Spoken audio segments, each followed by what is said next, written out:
Welcome to McPlum, simple solutions served daily. You begin by protecting your data. Backup files to an external drive or cloud because updates can fail and corrupt. Once done, run the Windows Update Troubleshooter to collect error codes and attempt automatic fixes. This saves time by targeting the root cause. Make sure to temporarily disable third-party antivirus and confirm a stable internet connection so downloads won't corrupt. These first steps let you move from passive waiting to controlled diagnostics and prepare Windows for the deeper repairs that follow. You now run the detailed fixes. Stop Windows Update, Background Intelligent Transfer Service, and Crypt SVC, then rename the software distribution and catroot 2 folders to force fresh update data.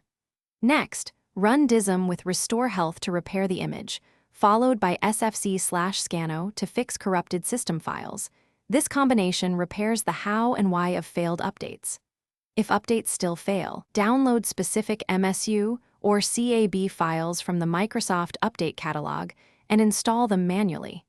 This bypasses the failing service and completes the update process. You finish by re-enabling services and your antivirus, then reboot at least twice so pending actions complete. If problems persist, perform an in-place upgrade repair using Windows 10 installation media to preserve files while replacing system components. Alternatively, use System Restore to revert to a working point. Make sure to collect Windows Update, log and DISM logs, and note any error codes. This helps if you escalate or search for targeted fixes. One key tip: try the in-place repair before a full reset to.